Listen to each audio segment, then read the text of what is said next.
draw ourselves to attention. We'll begin just momentarily.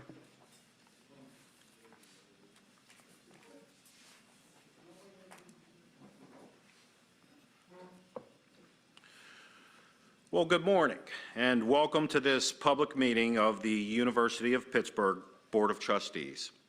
My name is John Verbanek, and it's my pleasure to serve as chairperson of the board. This meeting has been duly advertised as a public meeting in accordance with the Sunshine Act and is therefore open to members of the public as overseers. This meeting is being streamed on the university's YouTube channel, and a recording will be made available via the Board of Trustees website following the meeting. Participation is limited to members of the board and those individuals the board has invited in advance to take part. A quorum is present, and as such, we will proceed with today's agenda. Before we begin, I'd like to make a few announcements.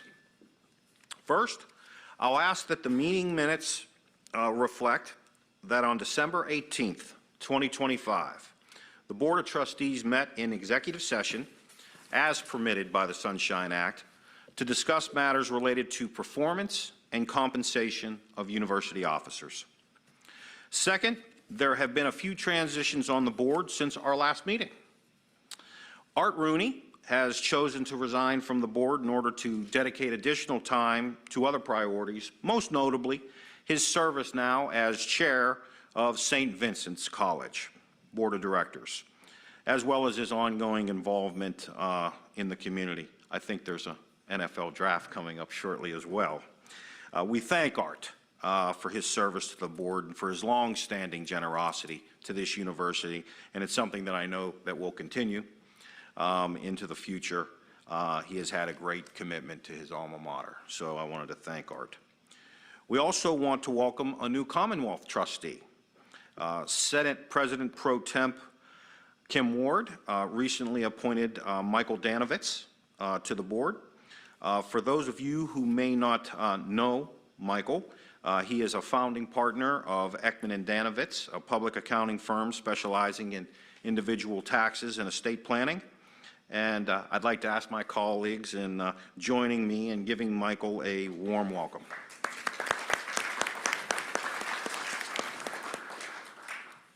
With that, we'll turn our attention to our agenda, and as you know, that always begins with the approval of meeting minutes. The minutes of the December 9th, 2025 public meeting were circulated in advance and included in today's meeting materials. May I have a motion to approve the minutes? So moved. Is there a second? Are there any comments and/or corrections? Hearing none, all those in favor, please say aye. Aye. Any opposed? Any abstentions? Thank you. The meeting minutes are approved. Next, I'd like to transfer the mic to our Chancellor for her report and update. Chancellor Gable, the floor is yours. Thank you, Mr. Chair, members of the board, friends and colleagues. I'd like to begin by echoing the chair's remarks in welcoming Trustee Danovitz and thanking him in advance on behalf of the university for his service, and of course expressing thanks to Art Rooney for his longstanding service to the board and commitment to his alma mater, which we know will continue in this new nature of our relationship. I also want to extend sincere gratitude for really tireless work of our essential employees, facilities employees, public safety colleagues over the last few days to ensure the continuity of our operations across campus as a result of the severe weather we've been experiencing. And I want to add appreciation for the flexibility of our faculty, staff, and students as we navigate through moments like that. The campus looks great and it's safe, and we're very appreciative of everybody for their collective work. I also want to share that earlier this month we welcomed Corey O'Connor as the city's 62nd mayor. I was very pleased with several of us in this room to attend the inauguration ceremony, and I know we all look forward to working with Mayor O'Connor in support of our city in the weeks, months, and years ahead. Members of the board, we have some good news in terms of philanthropic support. We recently announced a $53.5 million gift by the Orland Bethel Family Foundation. This is their third gift to expand the Orland Bethel Family Musculoskeletal Research Center, as well as make a significant investment in Pitt Inc., which is our rapid commercialization fund and a Plan for Pitt initiative in collaboration with Pitt's Office of Innovation and Entrepreneurship. This gift will bring the Bethel family. Trustees, you have continuously refused to meet with us. The members of Samud Coalition demand that you disclose the $6 billion endowment, divest from debt, and allow the community to control investment policies. It's been almost a year since I would ask that there are established procedures for bringing issues of concern before the Board of Trustees, which you have not followed. As I announced at the beginning of the meeting, participation in the meeting is limited to members of the board and those that the board has invited in advance to take part. For the board's adopted rules for the conduct of our meetings, no one is permitted to disturb or interfere in the meeting in any way. Continued disruptions will result in action being taken and not be tolerated. Any further disruptions of our proceeding will not be tolerated. I would ask you to please cease. I would ask you to please cease your disruption, please. Thank you.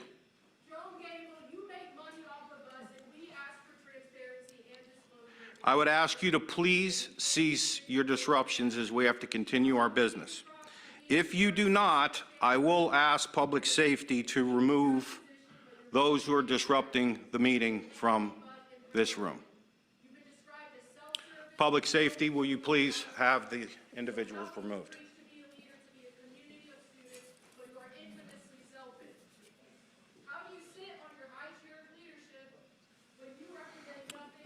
My apologies, colleagues, if you will just bear with us.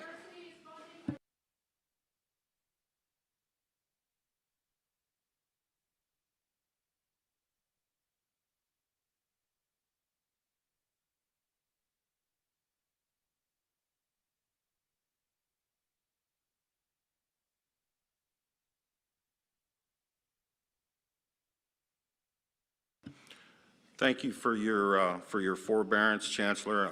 Apologies for the disruption with you. As you know, we have been actively engaged in discussions with members of the campus community on issues of this nature, of divestment and others that were spoken to. In fact, our Chief Investment Officer, Jeffrey Chowdhury, has had multiple meetings and offered multiple additional meetings on this topic consistently. So apologies for that, and I'd ask you to please continue with your report. So returning to our description of the generosity of the Bethel family, this third gift will bring the Bethel family contribution led by Patriarch Orland Bethel to almost $100 million in philanthropy to Pitt over the last 5 years. We're very grateful to Orland and his wife Dolly and the entire Bethel family. We also recently announced the launch of the new $25 million Trivedi Institute for Space and Global Medicine, which is one of the first dedicated institutes focused on applying insights from spaceflight to improve human health on Earth. The institute will be led by Dr. Kate Rubins, who is a professor of computational and systems biology and was also a NASA astronaut for 16 years. We're very grateful for the generous support from the Trivedi Family Foundation and to Ashok Trivedi personally as the Institute's supporter, visionary, and partner. Philanthropy is part of our strategic plan, and work on the Plan for Pitt 2028 continues, with all of our 2025 initiatives on schedule to be completed before the end of the year, including to move forward with the public phase of our comprehensive campaign. Some other key outcomes of note since the last time we met: the university earned the Carnegie Community Engagement Reclassification, a national designation recognizing institutions with strong long-term partnerships that benefit both universities and the communities they serve. Pitt first earned this classification in 2020, and this reclassification is valid through 2032, with great appreciation to Lena DiStilio and her team in community engagement. Pitt's Career Outcome Rate, which is a measure of the percentage of our undergraduate alumni who are working full-time or are enrolled in graduate school within 6 months of graduation, is now at 96%, which is over 10% higher than the national average of 85.7. And our research expenditures for fiscal year 24 increased to over $1.5 billion, placing us firmly in the top 20 universities in the nation for research funding. And last but not least, applications for the fall 2026 class are on another record pace, up approximately 20% year over year. Members of the board, we continue to make steady progress in 2 collective bargaining efforts. On the graduate student side, our most recent collective bargaining session was held on January 30th. To date, the parties have tentatively agreed to 12 CBA provisions, with approximately 20 provisions actively being negotiated and additional proposals anticipated. The next session is scheduled for February 8th, but updates are available online at gradstudentunionization.pitt.edu. On the staff unionization front, collective bargaining sessions are ongoing and are scheduled bi-weekly, with the most recent taking place on January 29th. The next is scheduled for February 18th, and at present, the parties have successfully reached tentative agreements on 15 collective bargaining agreement provisions, with approximately 15 provisions in active negotiations. Their regular updates are also publicly available at staffunionization.pitt.edu. The university is grateful for the significant contributions of our staff and graduate students and everything they do for our community and mission. In December 2025, the university signed a memorandum of understanding providing eligible represented staff with a 2.5% base wage increase retroactive to August 1st. At the same time, the university reached a separate memorandum of understanding that increased the stipends for eligible graduate students in recognition of their important contributions to our academic and research mission. And both sets of wage and stipend increases were reflected in the January 2026 payroll cycle. In leadership updates, as we announced previously, School of Social Work Dean Betsy Farmer decided to step down from her role and return to the faculty effective this summer. We are in the process of recruiting candidates to be the next Dean of Social Work, with a goal of having Betsy's successor in place over the summer. And lastly, a few shout outs. A shout out to Senior Vice Chancellor for Research, Rob Rutenbar, for being named Wayne State University, which is his alma mater's, James and Patricia Anderson College of Engineering, Electrical, and Computer Engineering Distinguished Engineer honoree for 2026. I have a shout out. In your A shout out to 2028, you claim to engage your community and represent us, and you refuse to listen to us. I myself have been beat by officers on this campus. My Muslim sisters have been discriminated against and assaulted, and you have done nothing. You have done nothing to address and disclose. Excuse us, Chancellor. I'd like to thank our public safety team, as always, and turn it back to you. Chancellor. A shout out to Senior Vice Chancellor for External Relations, Kevin Washoe, for being named a 2026 Government Relations honoree by City and State PA. A shout out to Emeritus Distinguished University Professor of Health Psychology and Behavioral Medicine, Steve Minook, for receiving the American Psychological Association's 2026 Award for Distinguished Scientific Contributions.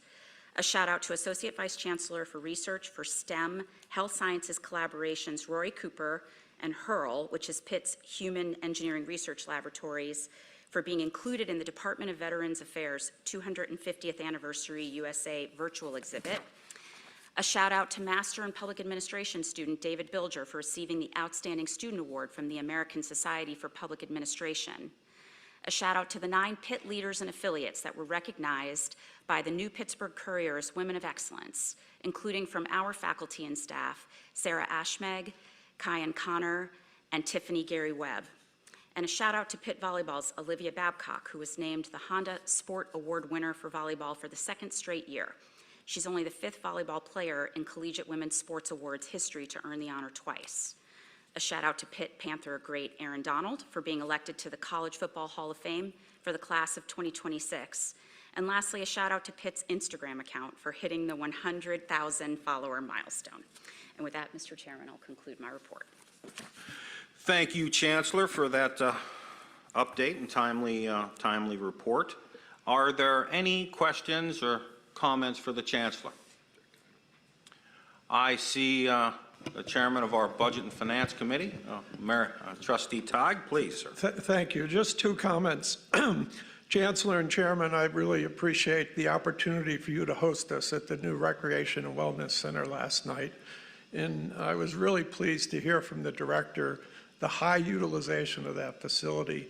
I believe he indicated there were 17,000 unique visitors this semester and over 250,000, I think, visits. So it's obviously a very valuable addition to the university, and the students are really gravitating to it. So, you know, it's a good thing that this board did a number of years ago to bring that to fruition. The second item is, unfortunately, with the disruption, I'm not sure we really gave the Bechtel and Trivedi families the appropriate recognition for their awesome contributions to this university, and I'd like to just applaud them for that. Thank you. Jack, thank you. That was most timely, particularly with regard to the Bethel family and the Trivedi families. I mean, they were truly remarkable, and in many ways have been transformational gifts and will be transformational gifts moving forward. And also to your point on the Student Wellness and Recreation Center, what an asset. 264,000 swipes of cards as of last night since it opened in September. You know, 270,000 square feet, 9 floors of great asset for not only our students, but for our faculty and staff as well. So thank you. Are there any further questions for the Chancellor before we proceed? Seeing none, we'll move on in our agenda, and I'd like to invite Kevin Washoe, our Senior Vice Chancellor for External Relations, to share an update of Pitt's public impact and community engagement efforts. As the Chancellor noted, Pitt has successfully renewed its Carnegie classification for community engagement, a national designation recognizing institutions with strong long-term community partnerships. This renewal is a key initiative under the Plan for Pitt 2028. Kevin, thank you for sharing your update with us today. Please go right ahead. Mr. Chairman, thank you very much, and I want to thank the board for having Lena Dostilio and I, my partner in this, address the board on such an important topic. We're going to talk about 3 things today for the board, and the first is we're going to give a little overview of our newly formed external relations unit that was rolled out earlier this year. We're also going to be talking through our public impact portfolio, which Lena will do momentarily. But we're also going to talk about what we're calling Pitt in 67 and giving you a look at what we're doing in the state, in the Commonwealth, in all 67 counties with our alumni, our researchers, our faculty, and our students to make an impact. It's a great story, which we just rolled out in our Pitt magazine. So we'll be walking everyone through those 3 items. So we'll go to the first slide. Under external relations, we have what we call our centers of excellence. And this is just a refresher here. But of course, we have our great philanthropic and alumni engagement team, led by Tom Crawford, who you heard from earlier in the day. It's a great team made up of 200+ individuals that are really committed to the university. University Communications and Marketing, I think you have seen a really great uptick over the last 2 years under Rachel Richelieu's leadership and her team, as well as Chancellor Gable's leadership in terms of our reputation, our branding, the look and feel of this university as we go into the coming years, and we're very proud of that. So their work has been really second to none. I want to take the time to acknowledge the great work that David Brown does and his team in government relations, both on the state side, which is so important to us, as we all know, but also the deep ties that we have to the federal government as a research powerhouse, but also as an anchor in the city. So we have a great GR team that works very hard to represent us in all facets of the public sector. And lastly, and this is what Lena will talk about, is our public impact dynamic, and we call it our public impact portfolio. And this is somewhat new. We've combined the engagement and community affairs group, our economic impact initiatives, and a really relationship with Provost McCarthy's team in the University Center for Social Justice and Urban Research that really coordinates all the areas of public impact for the university. We think it's something that is really important to highlight, something that we really needed to improve, to be frank, and we had the people to do it, and the work they were doing was just unbelievable, and we felt we needed to put real resources to the public impact piece. A few of our key drivers, some of you have seen this in the past, but just to give everyone an update and a reminder, we want to elevate Pitt's visibility and reputation. I think we've done that, and we're going to continue to do that over the course of the months and years ahead. This was a very important piece, the next driver for Chancellor Gabriel and our team, but we want to inspire our great alums and our alumni all over the world. And Nancy Merritt, who does a great job as our Vice Chancellor for alumni engagement. And that is important because as we gear up for what I think is going to be a great 2026 for us on the campaign side of the House, reaching our alumni is really, really critical, and we're excited to get on the road. The third, execute a successful, comprehensive campaign.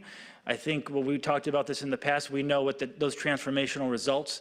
I think Trustee Teig hit it well. We've had some amazing gifts from a number of families over the past couple months, and we're going to continue that momentum because they believe in the research at Pitt, they believe in our Pitt's mission, and we feel very strong with where we're headed into the campaign. And the last is drive public impact, and that's what Lena will talk about, to broaden the university's reach and relevance. As we know through all of our research, we're vertically integrated. The university's hands are reaching out towards genocide. People are dying and their blood is on your hands. We don't have to stand for this. Kevin, please continue. Kevin? Thank you. Thank you. Our work and our catalyst for public impact is very, very important. And our work in bringing to life Pitt's public impact broadens the university's reach and relevance. This is an intentional vertical that builds on all the work the university has done under the strategic plan to be welcome and engaged. And all of our investments in brand, reach, and reputation, it is a natural offshoot of how we communicate across Pitt's brand. In fact, as Chancellor noted, Pitt just received the Carnegie classification for community engagement. And I think it's important to note, Jamie Dukar, who's in the audience, really shepherded that process home. And it's hard to get, but it's equally hard and maybe harder to maintain. And I will tell you, the application, if you look at the application, was about 5 inches thick. So Jamie and her team just did a great job of shuttling that through the process. And we're very happy that we were able to tell Bill Haldeman that that was part of the plan for Pitt, that the check mark got off a little early. So we feel good about that. We also hold the Association of Public and Land-Grant Universities Innovation and Economic Prosperity designation, and that recognizes universities that demonstrate exceptional impact on their regional economies and communities. As part of the plan for Pitt, we set a goal to update the university's economic impact report, which we completed last year. From this significant effort, we can now say that the university generates $6.6 billion annually for the state's economy. And when we add the $5.4 billion of Pitt alumni impact, that brings a total impact of $11 billion of annual economic impact to the Commonwealth. So I'm going to turn it over to my colleague, Lena Dastilio, who's going to drill down a little bit more on the public impact. Then I'll come back up and talk about our 67 county project to close the program.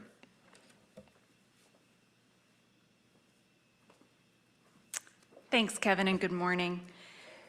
As you all know so well, Pitt has been an engaged and trusted partner in advancing Western Pennsylvania's progress and improving life across the Commonwealth, and we've done this for generations.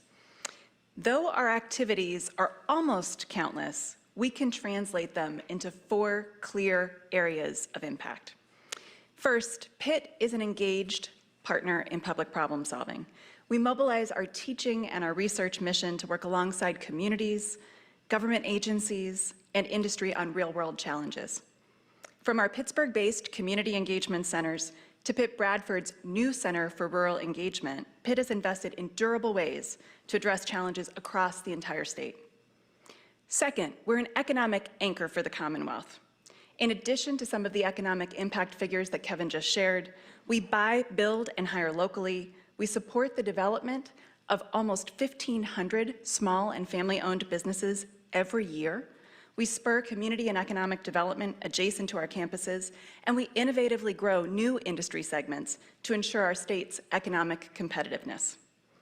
We're also an engine for lifelong learning and workforce development, even beyond the students who we enroll in our undergraduate and graduate programs. Pitt creates opportunities for Pennsylvanians to learn and grow through K-12 enrichment, workforce development, and programs that foster personal and professional advancement. And finally, we're a responsive and committed neighbor. Our roles as a problem solver and as an economic anchor and as a workforce developer converge perhaps most powerfully in our long-term place-based commitments, where we show up as a true neighbor every day. And we do this in communities across Pittsburgh, in outlying counties, and near our regional campuses.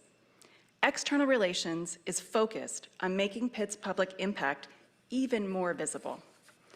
We know that our impact is felt in the communities closest to our campuses, but in actuality, Pitt makes a tremendous difference across the entirety of Pennsylvania in all of the 4 ways I just described. As part of the plan for Pitt, we are documenting how our schools and campuses are improving the lives of our neighbors through partnership and action. By the end of 2028, the close for the plan, we will reach 500,000 Pennsylvanians, 500,000 of our neighbors. Importantly, through storytelling, we were going to bring this to life, including all of the various ways that Pitt is contributing, giving us compelling narratives to share with legislators, donors, alumni, and the public. You know, I really have to thank Kevin for his leadership. He's really sharpened our focus on alignment and telling a coherent story about what Pitt does. He and the team are committed to ensuring that our external audiences really understand who Pitt is and the difference that we are making. And that's what this goal is all about. So to that end, External Relations has created multiple platforms to broadcast Pitt's public impact. And I'll tell you about one, and then Kevin's very excited to come back and talk about the other. So I'm happy to share with you that we are building a public impact site. This is, in effect, a hub that will tell the stories of the work that Pitt is doing across our schools and campuses, all in one place. For each of the 4 vital ways that Pitt contributes to the public good, we share key numerical outcomes as well as stories of impact, pulling from Pittwire, Pitt Magazine, school and campus-driven publications, and external media. And the site lists the centers and the units, again, across our schools, across our campuses, that are doing this work in one easy place for people to find. And a key message here is that collaboration really isn't occasional at Pitt. It's what we do. We work alongside groups and organizations and agencies and partners every day on shared priorities. And we want people to easily find the units that are eager to collaborate. So we invite the entire Pitt community to be part of this effort. Together, more stories will be told and more connections will be made. In addition to creating a hub for public impact here at Pitt, we're bringing these stories right into people's homes. And I know Kevin is excited to talk a little bit more about that. So Kevin. Hey, Kevin, before you start, Yes, sir. I probably should know this. Can you explain the significance of the Carnegie Award? Surely. Thank you, Trustee Lieberman. The Carnegie Classification for Community Engagement is an elective designation pursued by only a few hundred institutions of higher education across the country. It requires an exhaustive self-study spanning the entirety of campus. It allows us to understand how community engagement is threaded through every facet of the institution. It goes through a rigorous self-study. It's very difficult to achieve, even harder to maintain. Jamie Dukar, Amanda Brodish, the team that worked on this from across the campus, really did an extraordinary job in making the case for how it is that this is authentically who the university is. Thank you for the question. Thank you, Lena, for your work. And before we get into the Pitt and 67 counties, I want to just take the time to acknowledge this work is being featured in our Winter Pitt magazine, which I think you all have a copy of. It's quite good. And we're going to be talking about how Pitt is an anchor for the state. And we believe that to be true. And when we go to Harrisburg and we go to all of our regional campuses, we do try to talk about the importance of Pitt as an economic driver and an anchor for the Commonwealth. And as Mark Harding will tell you, we're seeing that in our application and admission numbers too from the state, which we're really proud of Mark and his team. There are 67 counties in Pennsylvania, and you will find our faculty, our researchers, our students, our alumni are making life better in every one of those counties and beyond. And we have a few special guests with us today, but as you will see in the slide deck, you're going to see two yellow counties highlighted. The first one at the bottom left you may recognize, that's actually Westmoreland County. But the county in the northeast part of the state is my home county of Lackawanna. And I know we have a few trustees that are also from Lackawanna County. And I always like to tease Chancellor Gable that all roads lead to Scranton. So, of course, I needed to put Lackawanna County into the mix and to highlight the work. And the work that I want to highlight today is the Child Welfare Resource Center, and they're strengthening child welfare practices by investing directly in the workforce. CWRC trains and certifies new caseworkers and supervisors, while also providing hands-on technical support around risk, safety, and critical thinking. And this is not a generic training for the county. It's tailored to the county's needs and embedded in daily practice. The result is a more prepared workforce making better decisions for children and families, now as well as building and sustaining strong organizations and an improved child welfare system for lasting impact for the county. And I'm actually pleased to say that Adam Garrity and Jennifer Caruso, who are working on that important work, are in the room today. And you can read more about their work in their Pitt magazine. But if you could just raise your hands and be acknowledged, that would be great. Thank you for your work on behalf of Pitt. Another example, which is not in the magazine, but it's on the website, is Westmoreland County. We all know how important Westmoreland County is to Pitt. But Pitt Greensburg Center for Applied Research is helping inform real health decisions while training the next generation of researchers. CFAR is partnering with Excella Health, now Independence Health, on the county's community health needs assessment, with faculty and students conducting data collection and analysis that shape local health priorities and investment decisions. Students are learning by doing, and community benefits from rigorous evidence-based planning. I know Jeff Wood couldn't be here today, who's working on this important project, but I believe he's online. So Jeff, thank you for your work, and congratulations to Pitt Greensburg Center for Applied Research and to President Gregerson and all the great work you do for that county. And I was going to end at two examples, but as we were going through the list, I actually added one this morning because I thought it was such a good story, and that's for Beaver County. And we just pulled this out, and as we were going through the notes, it was a pretty neat project that I wanted to make sure the board and the public knew about.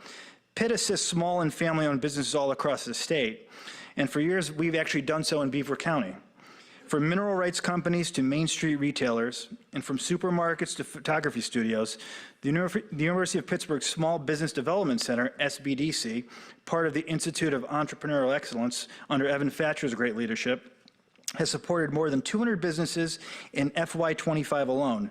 The center served 39 clients in Beaver County with business planning, financial projections, growth strategies, and international trade assistance, delivering more than 300 hours of consulting and helping local entrepreneurs secure $2.9 million in capital. I want to congratulate Bob Stein and his team. I know they work tirelessly all across the state, and many of you know Bob and his team, and this really great story out in Beaver County. So I just wanted to make sure that we highlighted three really important projects that Pitt's doing. And if you're interested in what we're doing in Susquehanna County, or Tioga County, or Wyoming County, or you name it, you could look at the website, and we'll make sure we get that link out to all of the trustees. So we're very proud of our public impact. We're excited how this lines up with the plan for Pitt. And we appreciate the board's leadership and Chancellor Gable's leadership as we continue to roll this out in the future. So, Chairman, thank you very much. Thank you, Kevin. And colleagues, are there any questions or comments for Kevin? Andrea. I'd just like to commend Kevin, Lena, Jamie, the full team on such a cogently displayed plan of action. You mentioned it ties so well with Go 3 of being a community that's welcoming and engaging and just so intentional. So congratulations to the full team. I'll be enjoying reading this brochure and just wonderful, just the neighborhood, community anchor, economic engine, problem solver. It's just wonderful. So truly, thank you for your leadership. Thank you for those kind of words. Thank you very much. Thank you. Are there other questions or comments for Kevin? Seeing none, I will just observe, Kevin, how truly excited we are at the board to see enhanced activity and communication taking place in Pennsylvania, not from the standpoint of braggadocious. It's quite the opposite. We're an asset of the community, and we are dependent upon the community as an institution. And that value proposition, it has to be communicated to sustain who and what we are. Over $6 billion in economic impact a year in this Commonwealth. A magnificent investment for this Commonwealth. Some don't know it, but with the exception of very few metrics that you can find on things such as discoveries, patents, innovations, startups, and the like, in all but a few precious metrics in which the University of Pennsylvania may edge us a tiny bit. There is no other institution in the Commonwealth of Pennsylvania that innovates more, creates more startups, does more patents, has more discoveries, and makes more of an economic impact. So the fact that we're going to have the opportunity to share the information that we know as a board with the outside world, not from the standpoint of bragging, but from the standpoint of asking for continued support of what we do for the community that we serve, we're very excited. So thank you, Kevin. With that, we have come to the end of our agenda. I will ask if there's any additional business to be brought before this board. Anything new? Seeing and hearing none, we stand adjourned. Thank you all.